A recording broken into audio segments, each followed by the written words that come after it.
नमस्कार दोस्तों, आपका स्वागत है एक्टर सीके वर्मा वर्ल्ड में। तो आज हम इस विषय पर बात करेंगे कि हमने अमृत मंथन की कहानी सुनी है तो इसका रहस्य क्या है।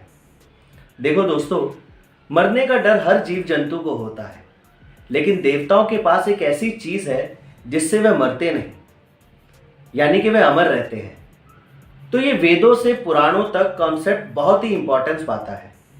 एक सागर है, दूध का सागर, जिसे कृषीर सागर कहते हैं। मानते हैं कि अमृत उसी में छुपा हुआ है, लेकिन जो सबसे पुरानी कहानी है अमृत मंथन की, वह अमृत के बारे में है ही नहीं। इस कहानी के हिसाब से कृषीर सागर में लक्ष्मी जी छुपी हुई थी। एक बार ऋषि दुर्वासा इंद्र की सभा में गए और इंद्र ने ऋषि दुर्वासा को अनदेखा करके उनका निरादर किया। तो ऋषि दुर्वासा को इस बात पर बहुत क्रोध आता है और वह इंद्र को श्राप देते हैं कि तुम्हारी पूरी धन दौलत चली जाएगी और वह अपने श्री यानी कि लक को भी खो देंगे। और ये श्राप सत्य साबित होता है और लक्ष्मी जी स्वर्ग छोड़ के कृषीर सागर में चली जाती है। ये देखकर देवताओं को बहुत परेशानी होती है, उन्हें बहुत दुख होता है और वह लक्ष्मी जी को वापस लाना चाहते हैं, लेकिन वह अकेले ये सब नहीं कर सकते। तो वह असुरों की मदद लेते हैं। नॉर्मली कहानियों में देव और असुर आपस में झगड़ते रहते हैं, लेकिन इस बार वे साथ मिलकर मंथन करते हैं। ऐसा लग सकता है कि जैसे रस्साकशी कर रहे हैं, जिसमें केवल एक पक्ष जीत सकता है, लेकिन मंथन में ऐसा नहीं होता। फोर्स और काउंटर फोर्स रिजल्ट लाते हैं। एक खींचता है तो दूसरा छोड़ देता है।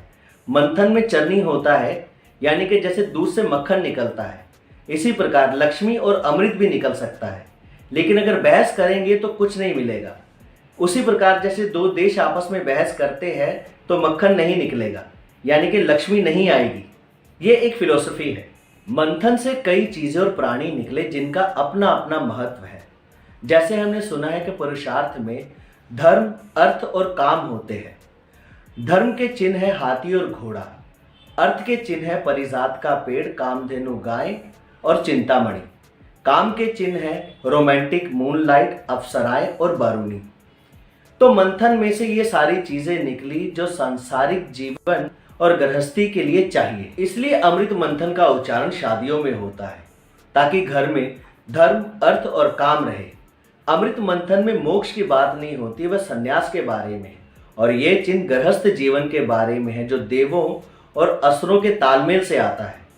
तो फाइनली अमृत निकलता है, और जब अमृत निकलता है तो जहर भी निकलता है। तो यहाँ ये दिखाते हैं कि जब हम नेचर से कुछ लेते हैं तो टॉक्सिस भी निकलते हैं। आइडिया ये है कि नेचर से सब कुछ मिल सकता है, लेकिन हमें उसका ध्यान रखना पड़ेगा। इस कहानी से ये बहुत से आइडियाज निकलते हैं। दोस्तों, तो ये थी अमृत मंथन की कहानी, जो मैंने आपको देवलोक बुक से पढ़ के सुनाई है। हम अपने अगले वीडियो में इस विषय पर बात करेंगे कि लोग नागों की पूजा क्यों करते हैं और राक्षस, यक्ष और असुर क्या होते हैं। तो धन्यवाद दोस्तों आपका हमें सुनने के लिए। ऐसी और महत्वपूर्ण जानकारी के लिए हमारे चैनल को सब्सक्राइब कीजिए, लाइक कीजिए और अपने किसी एक तक शेयर भी कीजिए। तब तक के लिए नमस्कार।